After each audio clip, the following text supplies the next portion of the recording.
Selamat datang di channel Pemuja Malam. Jangan lupa like, share, and subscribe ya. Terima kasih. Episode 4 istri yang dinikahkan karena kesalahpahaman. Ada apa ini? Kenapa tidak ada yang melapor pada saya? Tanya seorang lelaki yang memakai peci. Mereka telah berani mengotori kampung kita dengan berzina di bangunan tua ini, Pak RT. Ucap seorang lelaki pada orang yang dipanggil Pak RT. Iya Pak RT, dan kami semua sepakat jika mereka ditelanjangi dan dihukum keliling kampung. Ujar lainnya, ditelanjangi untuk apa? Biar suami ataupun istri dari kalian bisa melihat aurat orang lain, dan agar bisa kalian bayang dan banding-bandingkan dengan milik pasangan ataupun milik kalian sendiri. Nauzubillah, ucap Pak RT. Ibu-ibu, bapak-bapak, ada baiknya kita musyawarah dulu. Jangan langsung main ambil tindakan sendiri. Untuk kalian berdua, ikuti saya ke rumah. Ajak Pak RT mendapatkan sorakan dari warga yang kecewa. Oh ya, tolong untuk wakil dari warga. Tolong datang ke rumah sebanyak 8 orang, yang lelaki. Tekan Pak RT, karena paham bagaimana rusuhnya ras terkuat di muka bumi ini, ataupun ibu-ibu. Setelah mendengarkan cerita dari Farhan dan Vira, kemudian Pak RT juga bertanya pada warga. Bagaimana mereka bisa tahu jika di bangunan tersebut telah terjadi perbuatan zina? Jadi gini Pak RT, tadi saya baru pulang dari warung. Dan warga di sini semua juga tahu kalau rumah aku melewati bangunan tua tersebut. Keluarlah seorang pemuda dengan napas ngos-ngosan. Dia mengatakan melihat pasangan di dalam sedang melakukan zina. Tapi dia tidak berani menegurnya karena keburu takut, ujar seorang bapak yang tadi seperti kompor. Lalu, tanya Pak RT, dia menyuruh saya untuk memanggil warga lainnya dan dia sendiri berjaga di sana. Agar pasangan yang di dalam tidak lari ataupun meninggalkan tempat itu. Saat kami sampai di sana, tidak terlihat lagi pemuda yang memberitahukan pada kami. Tapi, aku melihat motor butut di luar bangunan tersebut. Sedangkan mobil yang sebelumnya ada di sana, entah hilang kemana. Jelasnya, Pak RT langsung menghela napas mendengar penjelasan dari saksi mata. Tapi, yang dijelaskan warga tadi pun menjadi pertimbangannya. Bagaimana jika mereka telah melakukan aksi haram tersebut? Apalagi, bukti memperlihatkan jika mereka seperti telah melakukannya, ataupun baru saja hendak melakukannya. Tak lama kemudian, Santi dan suaminya datang ke sana. Dia sebelumnya dihubungi oleh Farhan. Dan Farhan hanya mengatakan secara garis besar pada Santi, "Kak Santi." Ishak Vira memeluk erat tubuh Santi, dan Santi juga membalas dengan sama eratnya. "Aku tidak melakukannya Kak, sungguh." Ishak Vira. Iya kakak percaya padamu. Kamu sabar ya, kakak juga telah menghubungi pamanmu. Karena dia bertanggung jawab atasmu, ucap Santi memijit pelipisnya. Ibu, kakak tidak memberitahu padanya Hanya mengatakan kamu ada urusan sama kakak. Ucap Santi, dia paham akan kekhawatiran yang dirasakan anak buahnya itu. Tak lama kemudian Danu sampai, karena sebelumnya dia sudah diberikan alamat lengkap oleh Santi. Danu langsung menamparkan keras wajah Vira. Dia amat teramat kecewa pada keponakannya itu. Kenapa kamu mempermalukan aku, hah? Kenapa harus dengan cara ini, kamu membalaskan dendammu pada paman, Vira? Teriak Danu dengan keras. Paman, ini gak seperti yang paman kira, isak Vira. Bahkan orang-orang di luaran sana masih menceritakan bagaimana keadaan kalian saat ditemukan oleh mereka. Dan sekarang kamu bilang, tidak seperti yang paman kira. Hah? Teriak Danu. Tapi, dia benar pak, ini tidak seperti yang mereka tuduhkan, ujar Farhan. Kamu diam, gara-gara kamu Vira jadi seperti ini, bentak Danu pada Farhan. Aku sebagai wali dari Vira, menyerahkan Vira pada orang kampung ini. Apapun yang kalian lakukan padanya, saya terima.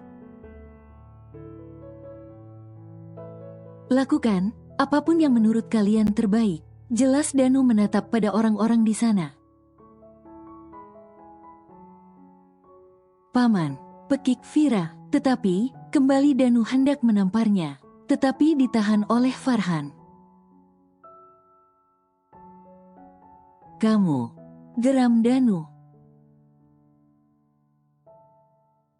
Cukup pak, kenapa tidak mendengarkan dulu penjelasan dari Vira?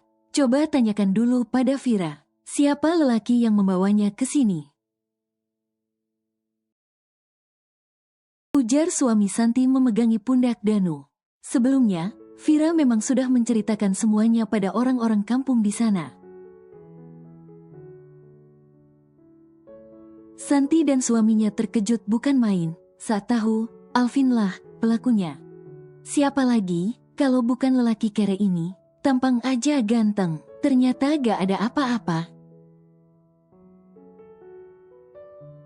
Sinis Danu menatap celana murahan yang dipakai oleh Farhan. Bahkan dia tahu, motor butut di luaran sana adalah milik Farhan. Sebab banyak warga yang masih bisik-bisik hendak membakar motor Farhan. Tenang, harap tenang dulu. Begini saja, karena kejadian ini ada di desa kami. Jadi, keputusannya harus mengikuti aturan dari desa kami. Kata ketua RT, menghela napas. Di mana masing-masing dari kalian harus membayar denda untuk kami. 1 ekor kambing dan uang 1 juta rupiah. Di mana kambing tersebut akan kami sembelih. Dan adakan acara kenduri untuk membersihkan desa kami ini. Dan kalian berdua harus menikah terlebih dahulu. Baru bisa keluar dari sini. Lanjutnya langsung membuat Vira dan Farhan saling menatap. Kami keberatan, ucap Vira. Baiklah, jika itu keputusan kalian, ucap Farhan. Mereka berucap hampir bersamaan. Bang, pekik Vira tidak terima. Vira, kamu harus menikah malam ini juga. Lagi pula, lelaki mana yang mau sama kamu saat tahu kamu udah seperti ini? Jelas Danu, tapi kami tidak ngapa-ngapain paman. Dia bahkan tidak menyentuhku. Dia yang membantuku dari perbuatan munafik menantumu. Berang Vira, jangan sekali-kali kamu memfitnah anak Alvin Vira. Paman tahu kamu masih mencintainya. Tapi, jangan memfitnahnya. Dia mungkin lagi keluar kota bersama ayahnya. Ucap Danu tidak terima. Cih, percuma aku beritahu paman, paman tidak akan percaya. Cibir Vira, malam ini, dengan atau tanpa persetujuan dari Vira. Mereka dinikahkan, apalagi wali dari Vira setuju. Dan ada saksi dari pihak lelaki, yaitu suami dari Santi. Dengan mahar 1 juta rupiah, sekarang Vira dan Farhan sah menjadi suami istri. Itu pun, mahar diberikan oleh Santi, yang kebetulan ada uang cash di tasnya. Untuk dendanya, berikan nomor rekeningnya. Aku akan mengirimkan uangnya sejumlah harga kambing. Begitupun dengan punyanya. Tunjuk Farhan pada Vira. Vira Safitri, istri yang dinikahkan karena kesalahpahaman. Di tempat lain, Alvin sampai di rumah orang tuanya. Kebetulan ayahnya yang hobi merokok masih duduk santai di teras depan. Melihat kedatangan anaknya, Hendra langsung menghampiri. Padahal, mereka pengantin baru, seharusnya Alvin tidak meninggalkan istrinya seorang diri. Ayah, tolong aku, pinta Alvin dengan wajah memelas. Ada apa? Tanya Hendra menghembuskan asap rokoknya. Alvin pun menceritakan semuanya pada ayahnya, tanpa ada yang ditutupi sedikit pun. Goblok, ujar Hendra meninju pipi Alvin. Maafkan aku ayah, sekarang bantulah aku. Aku mengatakan pada Raya dan ayah Danu, kalau aku ikut kamu keluar kota. Mohon Alvin. Menyusahkan, baiklah, sekarang kamu mandi dan bersiap-siap. Kebetulan, besok pun ayah harus keluar kota. Jadi kita akan pergi sekarang juga. Ujar Hendra masuk ke rumahnya, dan diikuti oleh Alvin. Hendra pun mengatakan pada Ratih, kalau ada yang menanyakan mereka. Bilang saja jika mereka sudah pergi keluar kota sejak selepas maghrib. Dan Ratih pun mengikuti keinginan suaminya. Dia takut membantah dan akan mendapatkan tamparan sebagai hukuman. Kembali ke tempat di mana Vira dan Farhan berada. Sekarang, mereka berdua sudah berada di perjalanan pulang. Baik Vira dan Farhan sama-sama larut dalam pikiran masing-masing. Boleh aku tanya sesuatu? Tanya Santi dari bangku depan. Ya kak, sahut Farhan dan Vira bersamaan. Kenapa kamu mau menikahi Vira jika kamu tidak melakukan apa yang mereka tuduhkan? Tanya Santi, membuat Vira juga menatap Farhan, lelaki yang sudah sah menjadi suaminya. Walaupun hanya nikah siri, sebab Vira juga penasaran akan jawaban dari Farhan. Karena aku melihat amarah di mata lelaki yang dipanggil paman oleh Vira. Seperti ada dendam di matanya. Sahut Farhan menyandarkan kepalanya di sandaran mobil. Aku takut, jika setelah ini pun, Vira kembali mendapatkan hal-hal yang tidak diinginkannya. Lanjut Farhan, gak mungkin, pamanku gak mungkin begitu. Bantah Vira, tapi, kenapa dia gak percaya sama kejujuranmu? Aku yakin, jika ia tahu, kalau kamu gak bohong. tuduh Farhan, langsung membuat Vira menunduk. Iya, Danu biasanya akan selalu percaya pada ucapannya. Bahkan Danu tahu kapan dia berkata bohong. Mungkin benar jika sekarang pamannya telah berubah. Tapi, bukankah bukti sudah menyatakan? Dengan menyuruhnya untuk menolak Alvin, dan malah menikahkan Alvin sama anaknya sendiri. Dan sekarang dengan mudah dia menerima Farhan. Padahal baru mengenalinya saat musibah tersebut terjadi. Vira hanya bisa menelan ludah pahit saat mengingat semuanya. Jadi sekarang bagaimana? Maksudku, kamu akan pulang ke rumah Vira? Tanya suami Santi. Jangan. Larang Vira spontan. Aku belum siap, biarkan aku jelaskan dulu sama ibu. Lirih Vira menundukkan kepalanya. Kita sama-sama akan menjelaskannya ya. Ucap Santi menghibur Vira. Benar saja, walaupun Santi telah menghubungi Asma. Dan mengatakan jika ia dan Vira menuju ke suatu tempat. Asma tetap saja masih menunggu kepulangan anak gadisnya. Dia tidak bisa tidur sebelum melihat langsung wujud anaknya. Apalagi, memang sejak tadi hatinya sangat gelisah tidak menentu. Ibu, Vira menyalami dan memeluk ibunya seperti biasa.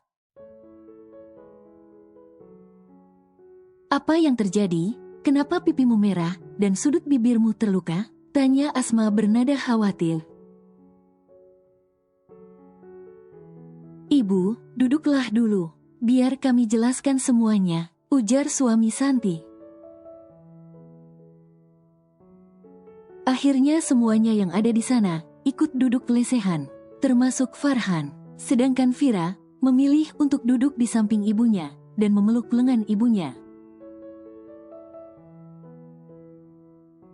Karena dengan begitu, bisa sedikit menenangkan hatinya. Santi dan suaminya pun menjelaskan apa yang terjadi. Bahkan Farhan sesekali ikut menimpalinya. Asma langsung memeluk erat Vira. Saat mengetahui anaknya baru saja mengalami hal tersulit di hidupnya. Bagaimana ini nak, jangankan kambing, uang 1 juta pun kita gak punya. Isak Asma, itu sudah menjadi tanggung jawab saya Bu. Ujar Farhan hati-hati. Kamu telah menolong Vira nak, bagaimana mungkin kami kembali memberatkanmu? Ucap Asma menatap sendu ke arah Farhan. Sebenarnya, kami sudah nikah siri Bu. Lirih Vira pelan. Menikah? Tanya Asma terkejut gak percaya. Iya Bu, kami mohon maaf karena tidak meminta persetujuan dari ibu sebelumnya. Pinta Farhan bangkit dari duduknya. Dia langsung memegangi lutut Asma sebagai permintaan maaf darinya. Tapi bagaimana bisa kalian tidak melakukan apapun? Isak Asma. Memang mereka tidak melakukan apapun Bu. Tapi siapa yang percaya melihat Vira hanya memakai baju kaos milik Farhan. Sedangkan Farhan sendiri hanya menggunakan celana tanpa baju karena telah meminjamkannya pada Vira. Jelas Santi. Ya Allah, nak, kenapa bisa begini? Dan kenapa pamanmu? Isak Asma tidak melanjutkan ucapannya. Kalau begitu, baiknya kalian urus surat-surat agar bisa segera untuk menikah secara resmi.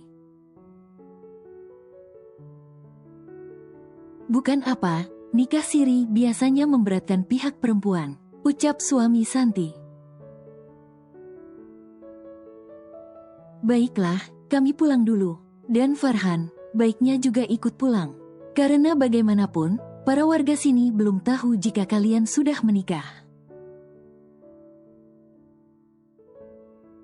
Kembalilah, saat kalian sudah nikah secara agama dan negara, ucap Santi dan mohon pamit.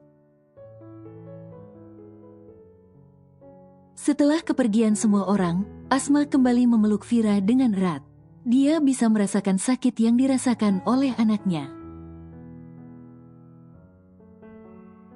Bahkan dia juga ikut merasakan bagaimana ketakutan Vira kala dilecehkan. Walaupun baru sebatas dibukakan bajunya. Maaf Bu, maaf. Vira berulang kali memohon maaf pada ibunya. Kamu gak salah nak, kamu gak salah. Besok akan ibu tanyakan pada pamanmu, ya? Ujar Asma, dan Vira mengangguk pasti. Besoknya, dengan ditemani Vira, Asma mengunjungi Danu.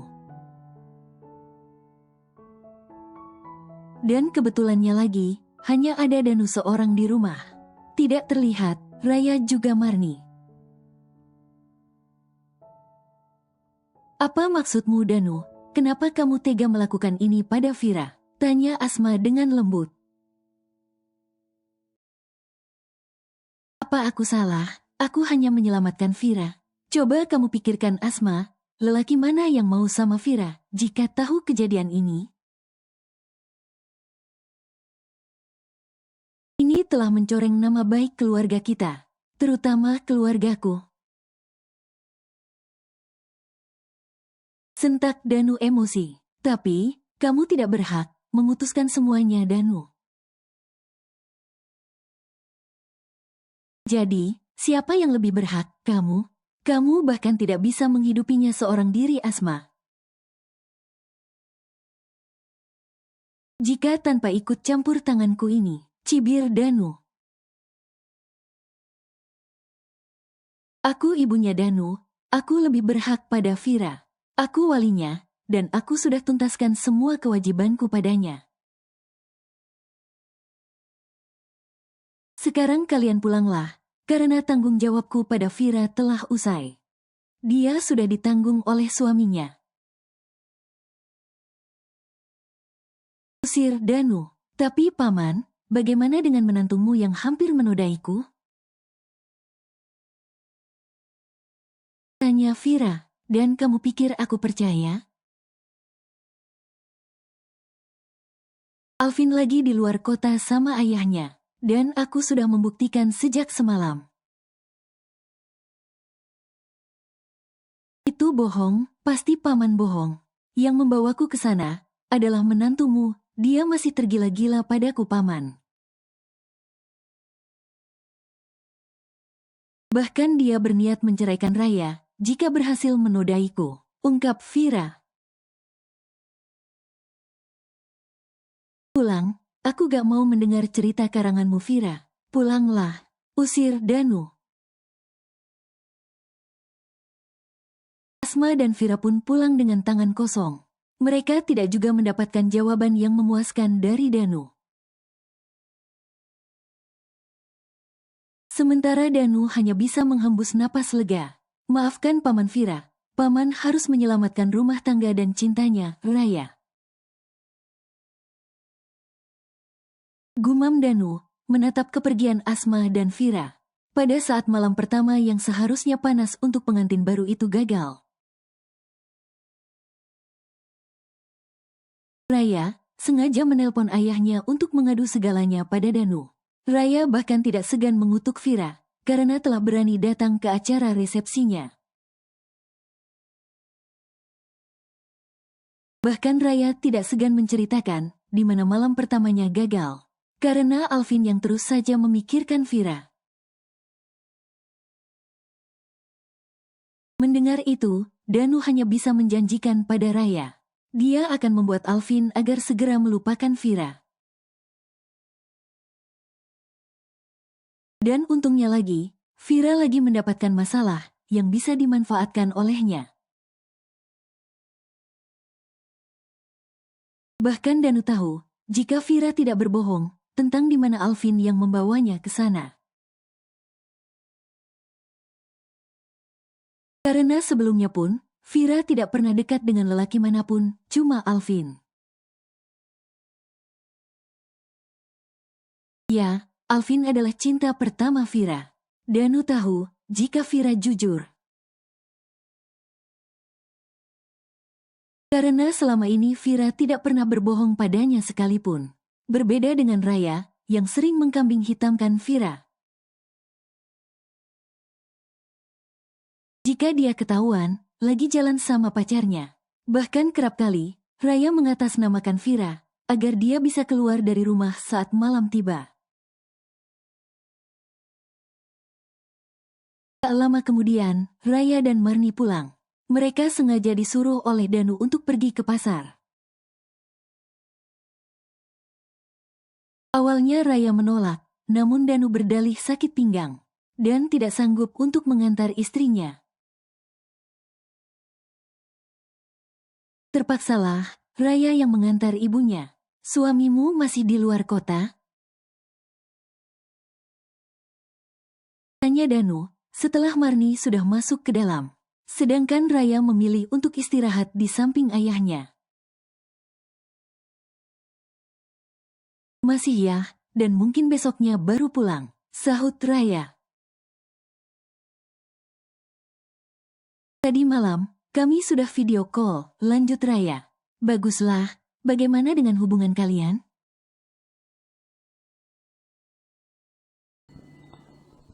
Bersambung.